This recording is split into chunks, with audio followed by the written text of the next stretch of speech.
It was an important day in the yard. Everyone was busy and excited, making notes and taking photographs. A special visitor had arrived and was now the centre of attention. "Who's that?" whispered Thomas to Duck. "That," said Duck proudly, "is a celebrity." "Oh, what?" asked Percy. "A celebrity is a very famous engine," replied Duck. "Driver says we can talk to him soon." "Oh," said Thomas, "he's probably too famous to even notice us." Just then, Gordon arrived. "Pah," said Gordon. "Who cares? A lot of fuss about nothing, if you ask me." And he steamed away. Later that night, the engines found that the visitor wasn't conceited at all. He enjoyed talking to the other engines till long after the stars came out.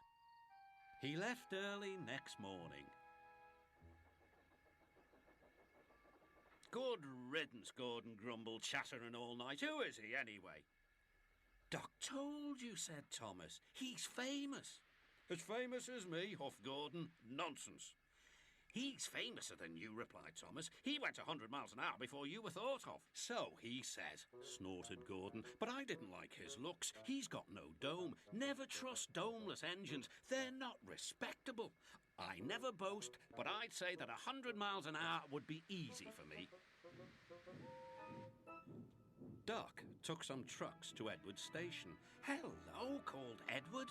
"That famous engine came through this morning. He whistled to me. Wasn't he kind?" "He's the finest engine in the world," replied Duck.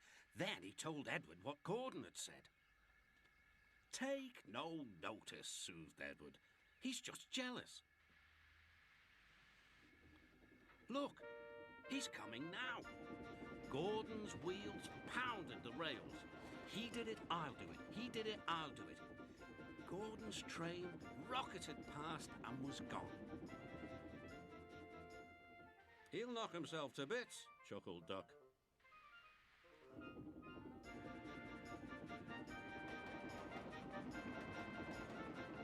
"Steady, Gordon," called his driver. "We aren't running a race." "We are, then," said Gordon, but he said it to himself. Suddenly, Gordon began to feel a little strange. "The top of my boiler seems funny," he thought. "It feels as if something is loose. I'd better go slower." But it was too late. On the viaduct, they met the wind. It was a teasing wind which blew suddenly in hard puffs. Gordon thought it wanted to push him off the bridge. "No, you don't," he said firmly. But the wind had other ideas. It curled around his boiler, crept under his loose dome, and lifted it off and away into the valley below. Gordon was most uncomfortable. The cold wind was whistling through the hole where his dome should be, and he felt silly without it. At the big station, the trucks laughed at him. Gordon tried to whisk them away, but they crowded round no matter what he did. On the way back to the shed, Gordon wanted his driver to stop and fetch his dome. "We'll never find it now," said the driver. "You'll have to go to the works for a new one." Gordon was very cross.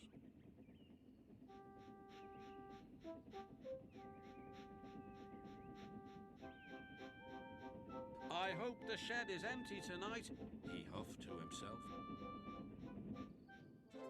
But all the engines were there waiting.